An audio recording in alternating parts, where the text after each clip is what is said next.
I solemnly swear that I will tell the truth, the whole truth, and nothing but the truth. So help me God. Morning, everybody. Ron here from The Truth About Addiction. Welcome. Today we have a special guest from America, Jamie. Jamie's, I know probably more about Jamie than what she thinks I know about her, but it's just only because I've followed her. One of her friends is somebody that I had on the program, and I really love what she's doing, and I believe she has a really good heart and a really strong message, and motivation is brilliant. I believe motivation's everything. So Jamie, welcome to The Truth About Addiction, Donald. Thank you for coming on. Thank you so much for having me. I'm super excited. So Jamie, please tell us the Jamie story. I nearly said your surname, and I'm not going to. Tell us the Jamie story. That's entirely up to you, what you divulge, what you don't divulge on this. As I said to you, my motivation for doing the Truth About Addiction podcast is to carry a message that we do recover. Whether it's a 12-step program, whether it's standing on your hand, whistling Dixie, as long as you're happy and you're not harming yourself and others, you're in recovery, as far as I'm concerned. I'm not this Nazi 12-step. It has to be this way. No, it has to be what suits you. And from the smile I see on your face a lot of the time and the love you have in your life, you're doing something pretty good. Yes, thank you. It's been a lot of hard work and a lot of intentionality, really. Yeah. But yes, I'll get started. So my name is Jamie, and I am a woman in long-term recovery. It has been a little over 8 years since I have had the need to change the way that I feel with a substance. Um, my story kind of starts out growing up in an alcoholic household with a violent alcoholic father. And it put me in a place where I felt like I had no voice. And it was very traumatic. We moved around a lot. My father got in a lot of trouble. We are actually originally from Massachusetts, and my family is from Sicily. So, tell you a little bit about the things my father was involved in. And so, we had to move a lot of times and very, very much quickly, So, it was like I went to 12 different schools by the time I got to high school. 12 different schools.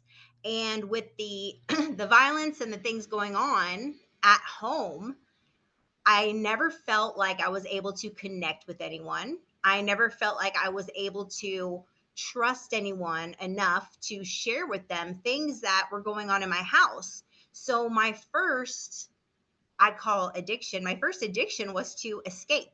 Yeah. So I literally, every time I would move, I would make up a new identity, and I would live in this imagination, and I would escape using books. I read so many books. It was crazy. And I would escape in Nintendo. That's how old I am. Playing Nintendo. And so that was really like all that I had. It was just me. I was always like a really big journaler. I journaled since I was a kid. And when I finally got to high school, I finally found a group of people who would accept me, and they did drugs. And they liked me just the way I was. They accepted me. And that was where I found my place where I fit in. And I remember the first time that drugs and alcohol became my solution. I was at a party, and I was feeling very nervous and very anxious because there was a lot of people from my school there, and really wanted to like make a good impression and be accepted. And I remember drinking these big blue colored wine things called boons that will tell you how old I am. And somebody started passing around some pot, and all of a sudden it was like something clicked in my brain. All of a sudden I was funny, and I was charming, and people liked me, and I didn't feel insecure, and I didn't feel scared, and I didn't feel like I wanted to jump out of my own skin. For the first time in my life, I finally thought to myself, this is what I've been looking for. This is my solution. And so that's kind of how it started off, in 10th grade, and really just stayed kind of in like the high school fun realm, right? It was fun.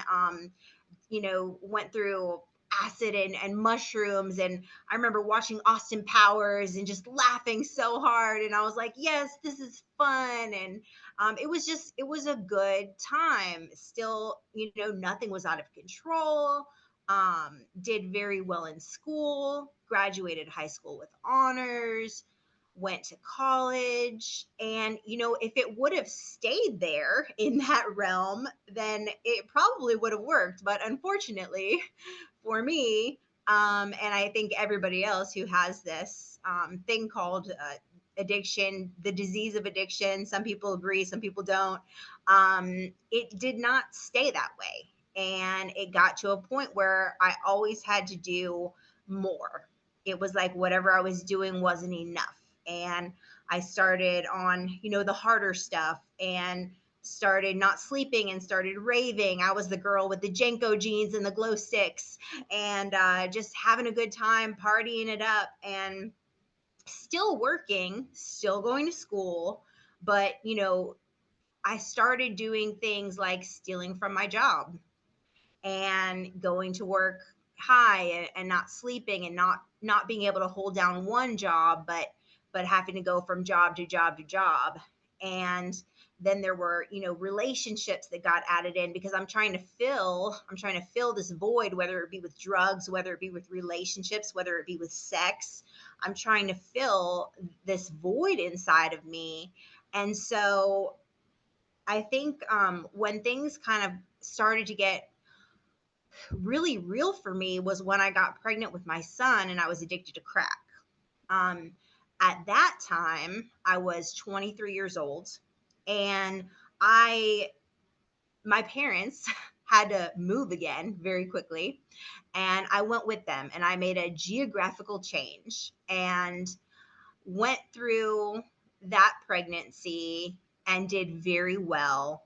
Didn't use, had a very healthy 9.9 pound 6 ounce baby boy.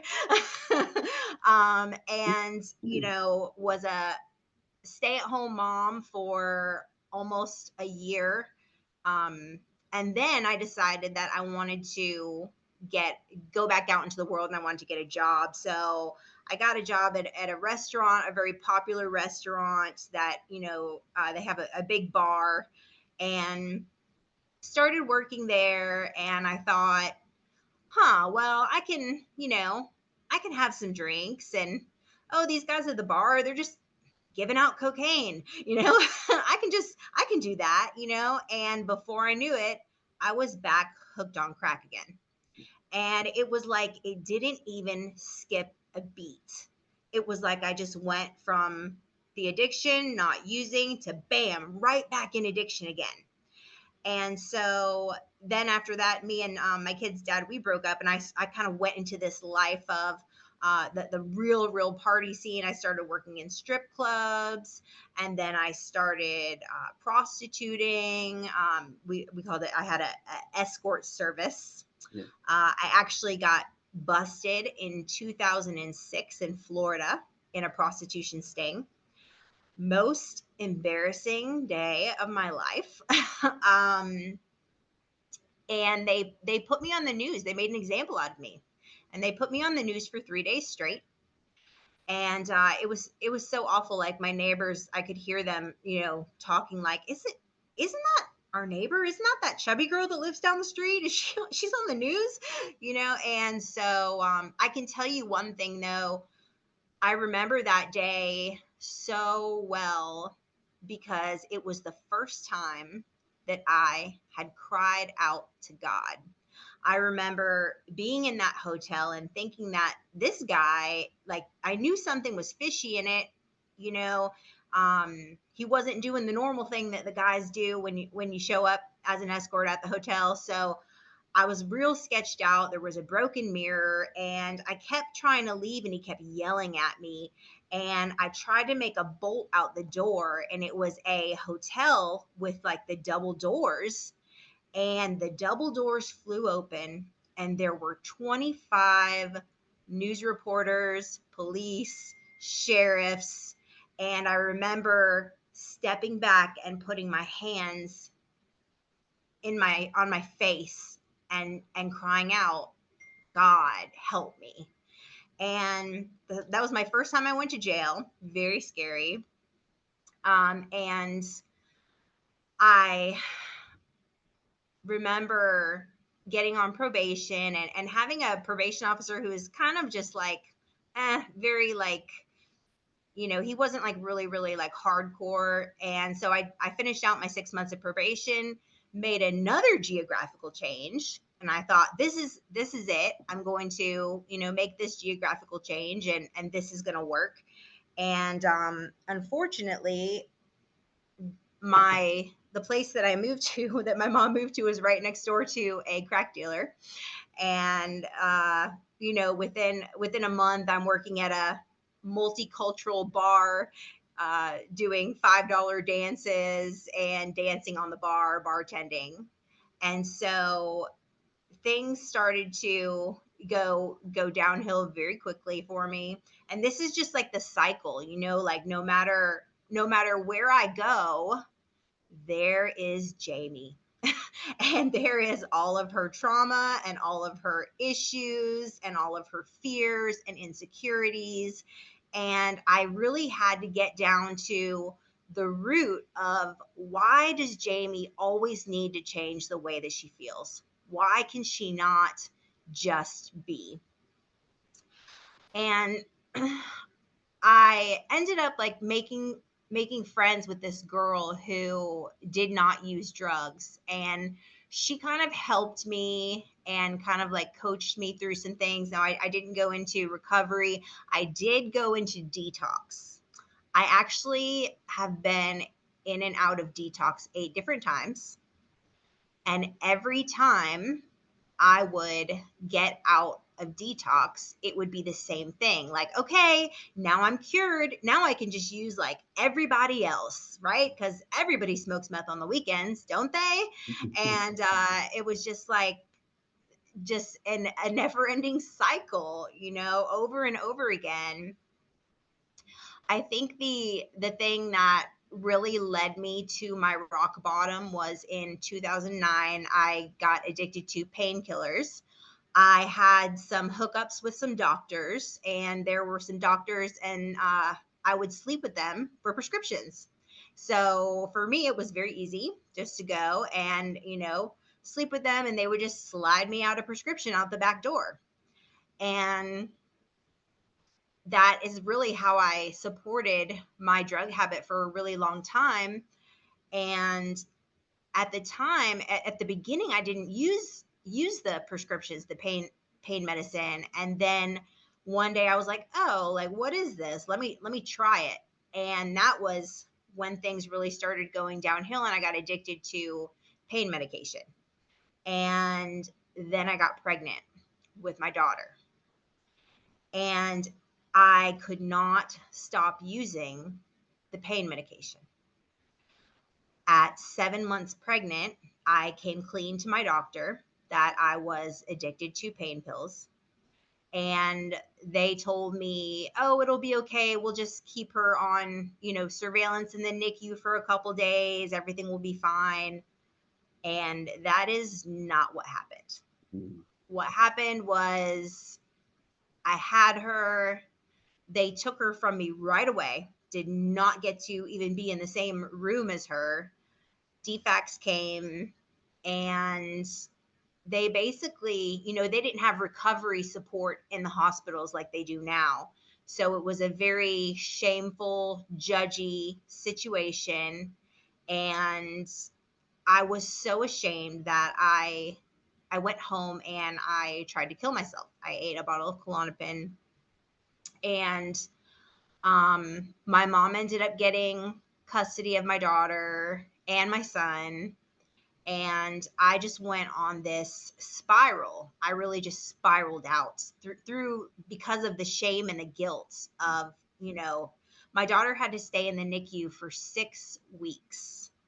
She was on morphine and phenobarbital, and they had to wean her off the pain medication. And I felt so guilty and so ashamed that I didn't believe that I deserved to have her. I didn't believe I deserved to live. I didn't believe I deserved anything. And just allowed myself to go down to this, terrible spiral. Got involved with some really bad guys who ended up trafficking me, and just a very dark place in my life. And in April of 2015, I had my, I guess this was like a rescue mission from God, divine intervention. And I got arrested. And I got arrested on a schedule 1, 2, 3, 4, and 5, which is basically just a little bit of everything. And the police are like, "Oh, this is all yours?" I'm like, "Yeah, it's a Tuesday." Like this is nothing. And so I ended up going to jail, and I was there for 20 days. And I remember going in front of the judge, and the judge said to me, "We're going to put you on a 4-year felony probation. So in these next 4 years, you cannot fail a drug test. You cannot get arrested or get in any kind of trouble at all, or you're going to go to prison." And a light bulb went off in my head at that moment. And I thought to myself, I realized I don't know how to do that. I don't know how to not do drugs. I don't know how to not get in trouble. I don't know how. So I ended up going into a sober living, and that was July 20th, 2015. And that was the best thing I ever did in my life. The sober living that I went to, it was very close to a college campus, and it was almost like a sober sorority. It was like all these women in these houses. I was in this house with 13 girls, and they were all trying to do the same thing that I was trying to do: get their life right, be a mom to their kids, stay sober. And I just basically followed directions. I mean, I literally followed directions. They told me things like, "We're going to love you till you can love yourself." They told me things like, "Hey, sis, you can't wear that to a job interview." They told me, "You need to go to meetings. You need to go to one of these 12-step meetings, and you have to have a paper signed, and you need to get involved, and you need to get a sponsor, and you need to work steps." And I just did what they said because I had no idea how to direct my life. I had no idea how to live life without being messed up. And at 89 days sober, I started telling my story at the local crisis unit. And I remember it was actually a crisis unit that I had been in. So it was very interesting to be on the other side of the door and to be able to actually leave when I was finished, instead of being locked in and being able to have shoelaces. It was different. And but I remember telling these people in this crisis unit, "Hey, I was sitting here where you were, and now I have 89 days sober." And just the look in their eyes, like, wow, that is amazing. And that's how I was too. I remember going to my first meeting, and this guy walked by, and he said, "Yeah, I've got 80 days sober." And I was like, "Yeah, right." Nobody has that. That's not true, and why are all these people laughing and smiling? What is there to be so happy about in here? I didn't even believe. I was so messed up when I came into the sober living. I thought it was like like the Truman Show, like a big act. Like everybody was just like paid actors that like my family had put on or something. Like there's no way that this is real. There's just no way. I just couldn't even fathom the idea that people could live life sober and be happy. And so I did what they said, I got a sponsor and I started working steps, and I went through, a couple sponsors, and I went through a couple different 12 step programs. Like I did NA, I did AA, I did Celebrate Recovery. AA was my main foundation. I think because I had this one sponsor who just did not take any BS from me at all. And she was just like really, man, she was on me like constant. And she was a little bit older, but man, she was such a strong, independent woman. And I really just wanted to be like her so badly. And my biggest thing when I came into recovery was relationships, right? Because I wanted to find the love of my life to fill that void still, because I still had that void inside of me. And so, I worked these steps like, yeah, I'm powerless over my addiction. Absolutely. If my life is unmanageable, hello, of course it is. Can you not see? You can see that from far away, And did I believe that something greater than me could restore me to sanity, could make me believe like, hey, it's not a good idea to stick a needle in my arm today, you know? And so I started working these steps and getting really involved in meetings. And I had to finally put the the relationships down. And what happened that I actually did that was I had 18 months. This was 18 months. I stayed in my sober living for 3.5 years because it was safe. It was safe. I had accountability. There was all women around me and they were encouraging. I got to serve. I got to be poured into. It was very supportive, and it was fun, for me. And so at 18 months sober, I was dating this guy and he had like 3 months sober, but he was like really into the Lord, and his father was a pastor, and I'm like, "Oh yeah, this is a great idea." And my sponsor's like, "Jamie, will you just please work these steps with me? And after we finish these 12 steps, you can date whoever you want. But just do this." And I was like, "I got this. I got this." And I ended up after, 2 weeks like not liking the guy anymore, right? Mm. And I ended up breaking up with him, and he ended up leaving the sober living and relapsing. And that hit me hard. And I thought, I do not want to have anybody's blood on my hands. And at that moment, at 18 months sober, I finally surrendered. I truly surrendered to this program of recovery where I was going to work on Jamie. I was going to figure out, what does Jamie like? What does Jamie want to do? And I committed to finishing these 12 steps without any distractions, without any, boyfriends, love affairs, nothing. I mean, nothing, no sex, no nothing. I literally committed my life to myself, which is the first thing, like the first time that I ever even thought that I was worth doing that for. It was like, I I finally found this girl that was worth pouring into, and I didn't want to mess up anybody else's life or cause anybody else any harm. And so this 18 months was the most life-changing thing I have ever done. I will tell you again and again and again. I know 18 months sounds like a long time. I promise you, the amount of change that it will cause in your life, you will not want a refund. I promise you that. So I took this 18-month period at 18 months sober to like work just on these steps and work just on me, and amazing things started happening.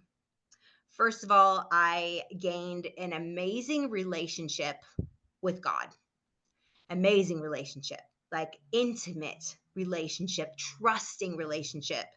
I got to go through all my resentments and all my fears and all the things that I had done to people and all the things people had done to me, and got to see my part in the things. And when I looked at my parts in the things that had happened in my life, it gave me the ability to forgive. So I started letting go of this trauma that I had been holding on to through the steps. And I think the my two favorite steps are step 4, because you kind of like get everything out, 4 and 5, and then 8 and 9, when I made my amends. And that, to me, making amends, I feel like, is like spiritual victories in heaven.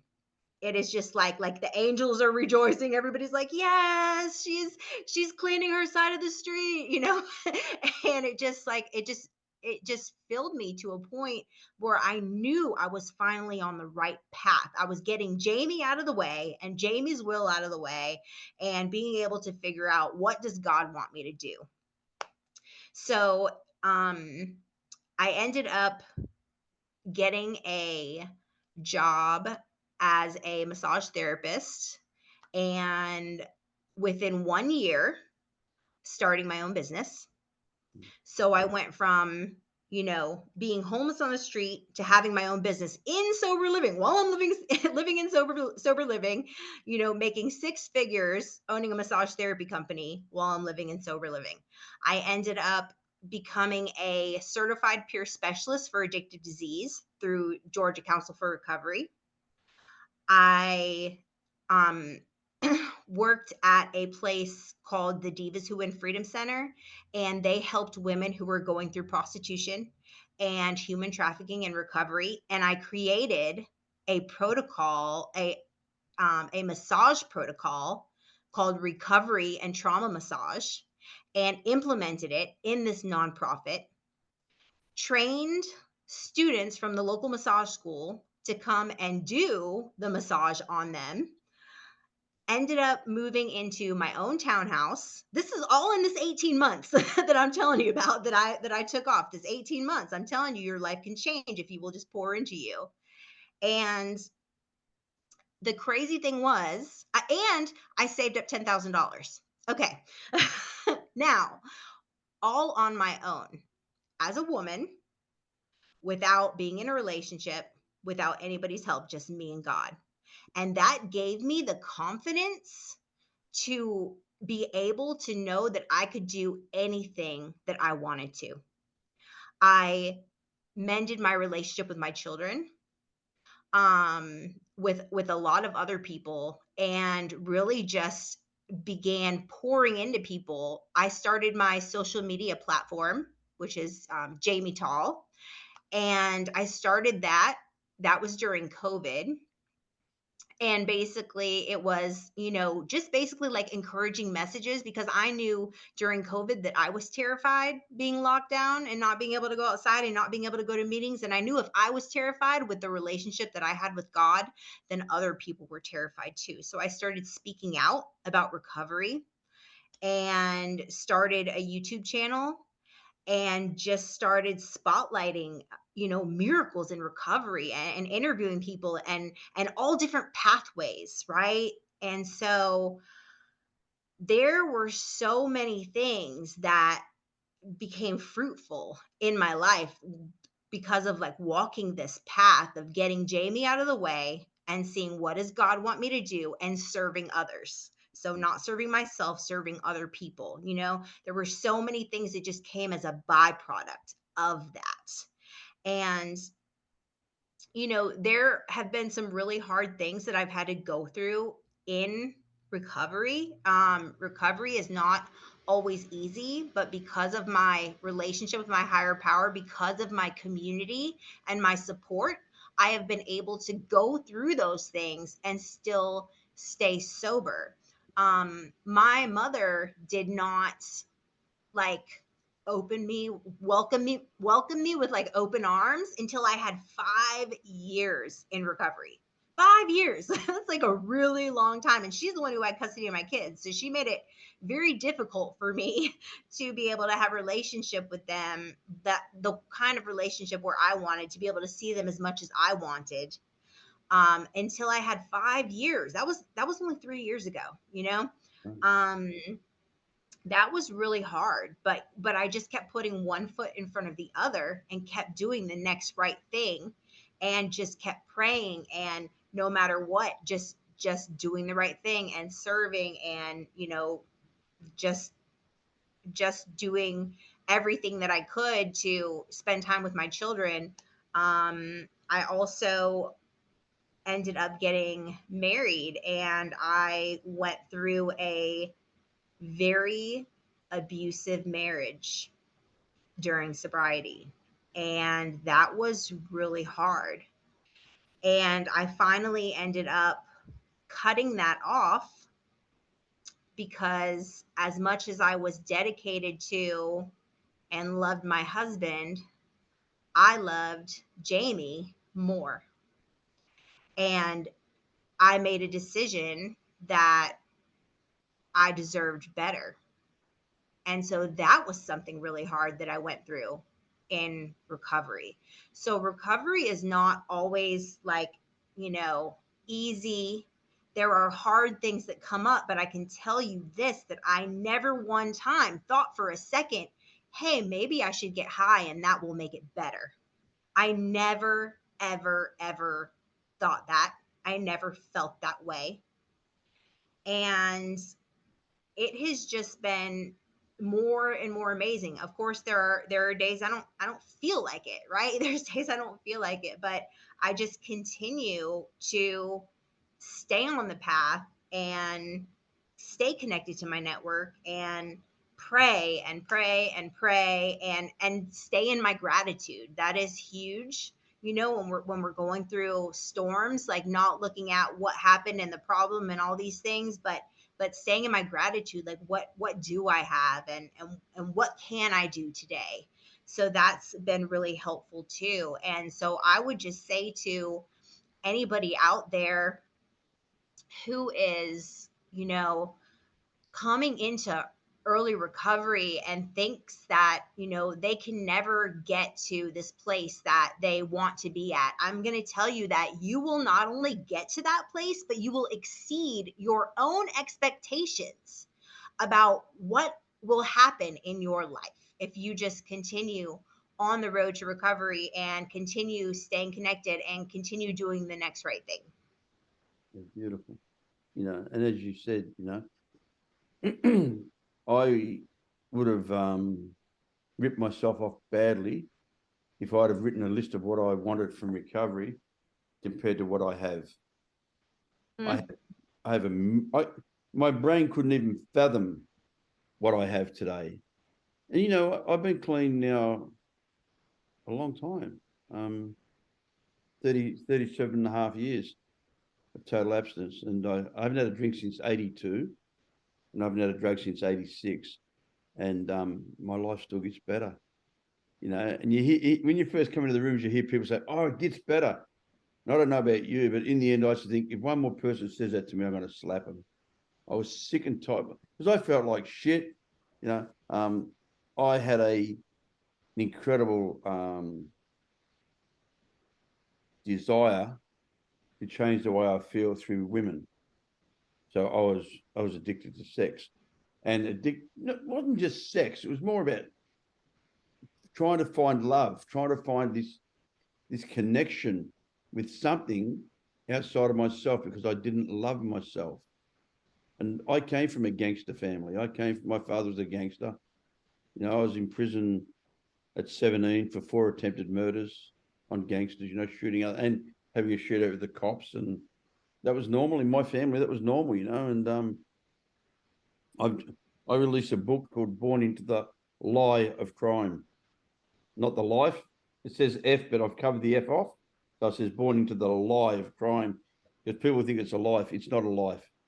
It's not a life, And I went to different school nearly every year.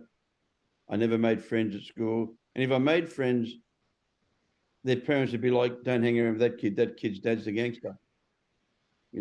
That kid's dad's driving a brand new car, and we're all eating bread and butter for food, and he's driving a brand new limousine, like equivalent to the Cadillac. You know, he was driving the latest model V8 car. You're not in the early days, we were really poor.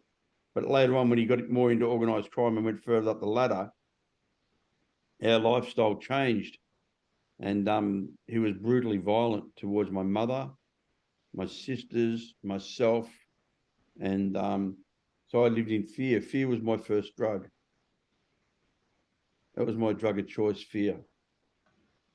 You know, I had so much fear that it would overwhelm me. I'd hear his car coming up the driveway and I wasn't sure which one was coming in the door. The "I love you, Dad," or the "shut the fuck up, you little piece of shit, and get into your room." Mm-hmm. So I wasn't sure what dad I was going to get, you know, and yeah, so I understand that stuff. But I tell you what, the stuff I do understand is that the more I help other people, the more reward I get. That's not my motivation. I've just found that to be a byproduct. Now I've got the nets out trying to catch recovery, help people, and in the bycatch, there's all these gifts called freedom from self, freedom from fear. And I love the way you talk about your connection with your higher power, because to me, there's a saying, you know, fear knocked on my front door. I asked Faith to answer it. When he opened it, there was no one there. Yes, yes. Faith and fear can't be in the same room. Mm-mm. You know, it's the truth. Faith and fear can't be in the same room. And I've struggled with a higher power for 42 years because I I was brought up that, you know, there was priests were pedophiles and all this stuff. And because I've been in recovery a little bit of time, I went on a journey. I went to the ashrams in India, and because I was a criminal still in recovery, I was a criminal for the first 16 years. I carried a gun to meetings for the first 10 years. I carried a shoulder holster with a weapon in it for the first 10 years in recovery. Just because I got clean didn't mean that my enemies got clean. So I was full of fear and I had no God. And it took a long, long time for me to let a God into my life. I went to Israel, walked the path of Christ, went to the Buddhist temples, looked for that. I read the Quran. I just searched everything. Then I found out, excuse me, I found out the God I was looking for was inside of me the whole time. So I had to go in. The only way to go in is through the steps. That's what I like about 12-step programs. I like the program. I'm not real keen on the fellowship because we're a bent, you know, it's not a bit of mental health. You know, and not everybody gets recovery. And not everybody comes into the rooms for recovery. Some people come in there to get laid. Some people come in there to sell dope. Some people come in there because they're just lonely and they don't want to get well, you know. So I take what I need and I leave the rest behind. But what I do is I seem to gather the good fruit. You know, I have some beautiful friends that I've been friends with for over 40 years in recovery. And it's just coincidental that all the people that I'm real close to that have been around for 40 years have incredible lives. And every one of them people serve other people and help other people, you know. And people say to me, "Oh, man, you're so blessed because I have this incredible life. You know, I live in a beautiful home. I have a beautiful wife. I have beautiful children." And I go, "Yeah, you know, the harder I work, the luckier I get." You know, I work 16 hours a day. I'm 69 in a couple of weeks. You know, I still work. You know, my little boy and I just went away. My 7 or 8-year-old, I took him away, just the two of us. No chicks. That's what he said to me. "No chicks, Dad." I said, "No, no chicks." And we went fishing for 4 days. And every day, during the course of the day, he looked up to me and said, "I love you. You're the best dad in the world. Best day ever." You know, I shot a lot of drugs up that nothing made me feel that good. And I used everything and everything. And because I was connected, I wasn't buying shit dope off the street. You know, I was getting kilos. You know, we were getting lots of dope. You know, we were drug smugglers. I went back to prison at 16 years clean, which I'm not proud of, but it's what happened. And I stayed clean. I served another 8-year sentence at 16 years in recovery because I went back to the old world. thinking that I don't know what I was thinking, to be honest. I'm still trying to work this. I wrote the first book, and my book finishes at the day of my arrest. And I'm writing the second book now, and I believe you talked about journaling. Mm-hmm. I love writing. I have to write. Until I write it, it's not real. Yep. It's how I process. Yeah. My brain's a liar, a thief, and a cheat. That's where the disease lives, up here. That's where recovery lives here. The thief, the liar, and the cheat lives here. Yes. And I have to get a connection between there and there to find peace and to find honesty. That's why my company's called The Truth About Addiction. The truth is that there is no known cure. I got friends who are, you know, I had a grand sponsor. He was 64 years clean and sober in AA. And 64 years is a long time. And he used to say to me, Ronnie, the secret to recovery is acceptance. He said it's 99% acceptance, 1% faith. He said have 99% accept that your faith will look after you. He said, wow. He said, we've all got faith.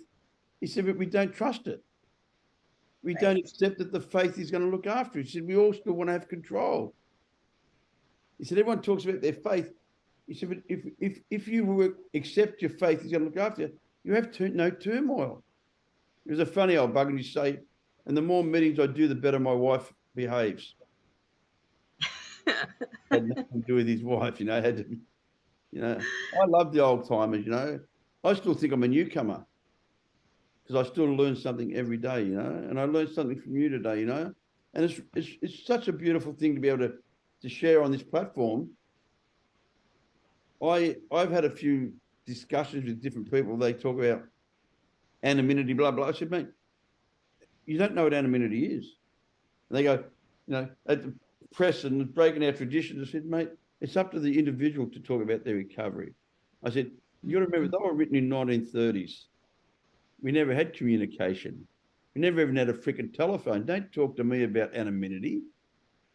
I said, today, the 12 step says our primary purpose is to carry the message to the addict who still suffers and to practice these principles in all our affairs. All right. The first 11 steps are getting you ready for the 12th step. That's why it finishes there. It finishes with the 12th step because that's the goal, to carry the message. Right. And you and I carrying the message. And saving lives. Speaking out about recovery saves lives, because I did not even know that there was a recovery anything when I was in addiction. I didn't know there was like anything with recovery. I didn't know there was people who were gonna like look out for me and help me. And it was like, they didn't even know me. They did not even know me, and they helped carry me through. If I would have known that there was support, because in addiction, what is there? Isolation. It's just me, Yes. Yep. And that's why, I appreciate you coming on and giving me your time, because the greatest gift you can give me is your time. Because I don't care how much money you have. I have friends who are so wealthy. I mean, they're so poor, all they have is money. I've got friends, hundreds of millions of dollars, whose lives are horrible. Hundreds. I'm talking hundreds of millions. You can't spend it unless you make some really, really bad decisions. I met Charlie Sheen in 1995, and I tried to get him into recovery. And, he used to be so funny. This is before he completely lost control. Yeah. And he used to go to me, what the fuck are you going to do? Take me to one of them AA meetings?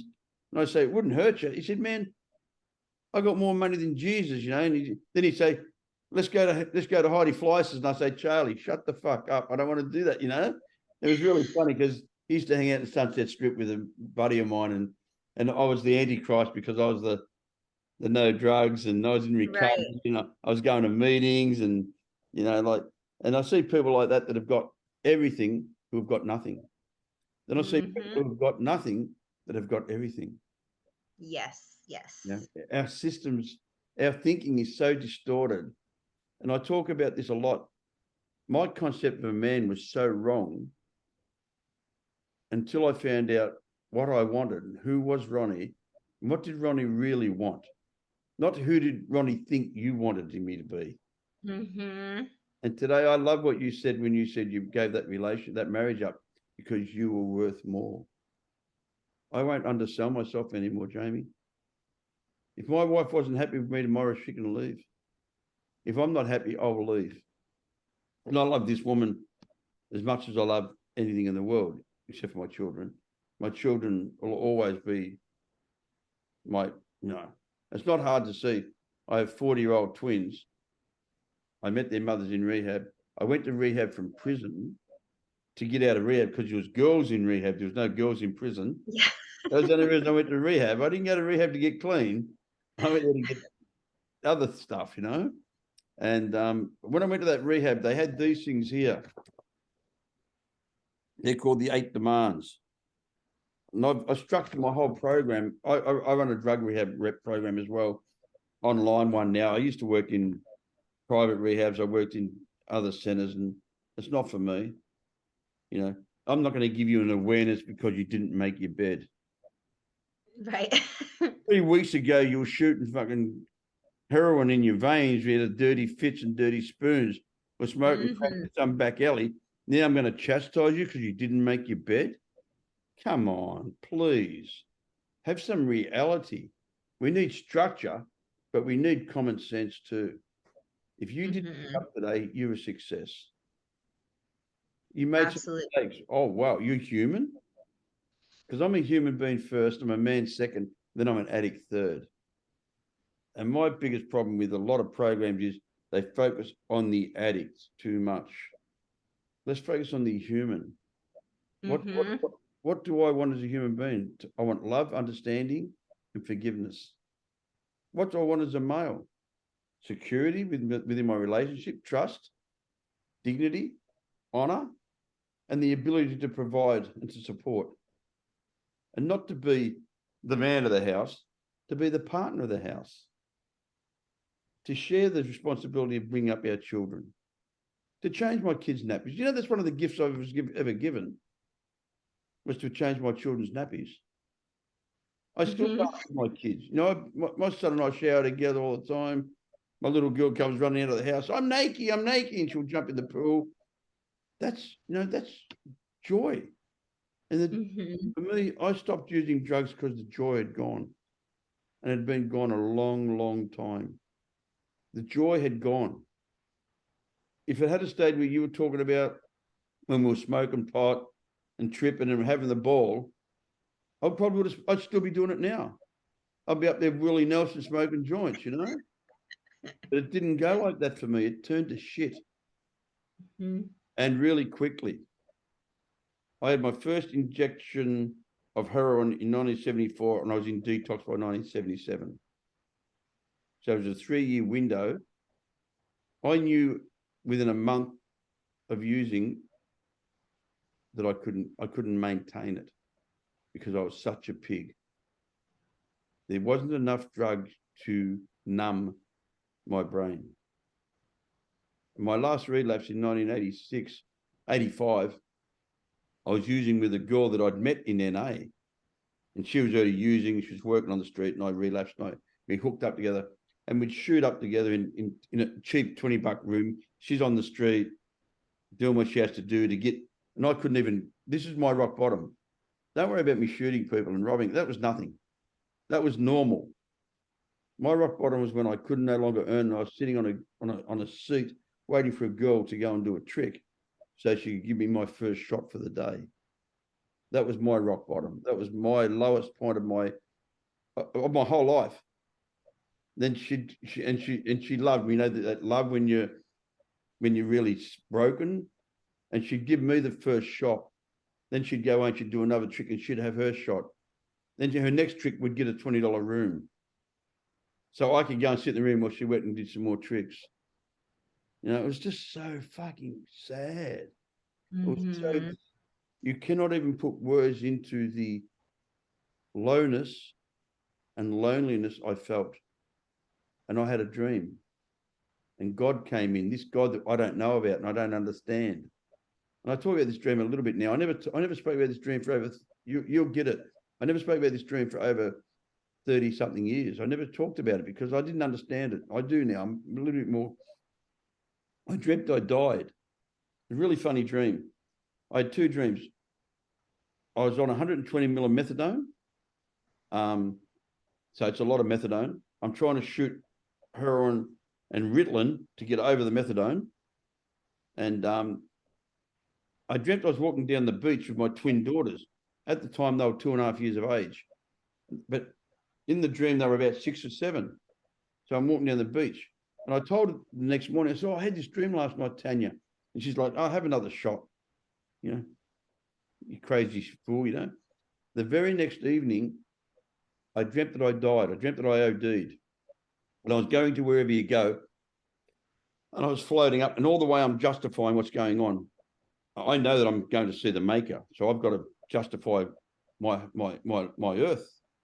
And I'm not, man, look, you know, most of the people, everyone I shot were criminals, they were gangsters. I never hurt innocent people. You know, I stole from institutions, banks, and I'm justifying all my crimes. And he started smiling, this big guy, you know, it's just because of their doctoring our belief, long hair, big robe, he's smiling. And he said to me, you don't get it, do you, Ron? And I remember that cold fear coming down my back. He said, you committed the greatest sin known to man. And I went, oh, fuck, I'm in trouble. And he smiled and he said, you wasted the gift of life. And I woke up and I went to detox the next day, come off 120 ml cold turkey and haven't used since. It was the 3rd of the 3rd, 1986. That dream has to be a divine intervention because what I've been doing is wasting the gift of life. That's the greatest sin we can commit. Being untrue to yourself. You know, so yeah, so people say to me, do you have a spiritual awakening? I say, yeah, I had a lot of rude awakenings. Then I had a spiritual awakening. Then I got clean and had a few more rude awakenings. But the spiritual awakening has never left me. And if you're alive today and you've been an active addiction, there's a reason you're alive. Because we had, this month I've had 3 suicides and 1 OD of people that that I know that have been in the rooms and left the rooms in the last month. That's not a great batting average, you know. And I hate this disease, and that's why I do what I do, and that's why I love and appreciate what you're doing, you know. And I'm so privileged to be able to reach out to you from another country and say, you know, welcome to the truth about addiction, and let's try to carry a message that you do recover. And if I can do it, anyone can do it. If you can do it, anyone can do it. And I love having the women because the women are the ones that I believe don't get the support they need in a lot of the 12-step programs because other women with the time up get jealous and insecure, and the pretty little girl comes in and I see them. They don't talk to her after the meeting because she's attracted. She's got the mini skirt on. Of course she's got the mini skirt on. That's what she's been wearing for 10 years. No, I laugh. I always talk to the newcomer. I always talk, you know, and the guys go to me like, oh, yeah, she's hot. And I say, mate, you don't say that.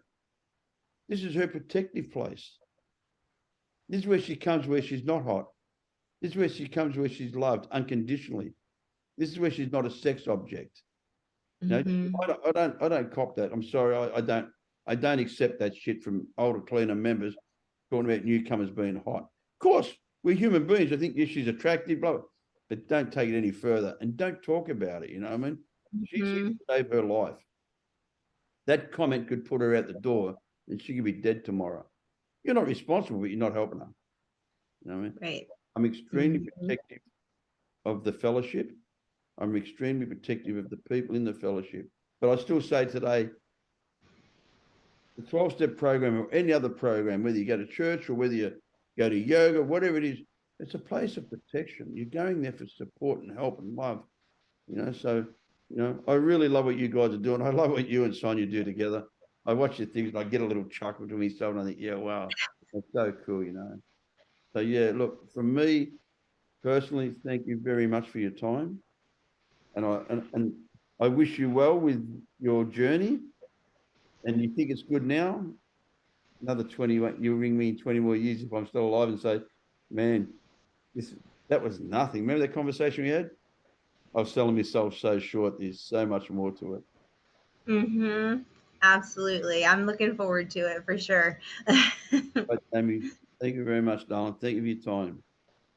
Yes. And anytime you want to come on the YouTube, let me know. You hook me up. I'll come on anytime. If I can carry a message, I'll always carry it. Okay. Thank you. Awesome. Always. I got Hard Knocks. Yes. Yes. Yes. He's contacted me today and asked me to come in on Sunday on his show. I'll always come on, darling. To me, this is what we've got to do. I'm so Awesome. passionate about doing this internet stuff now that all I'm going to do is keep writing books and do this. That's what I need to do. That's what I feel I have to do. I've been given everything, and I need to give it away. Yep. Yep.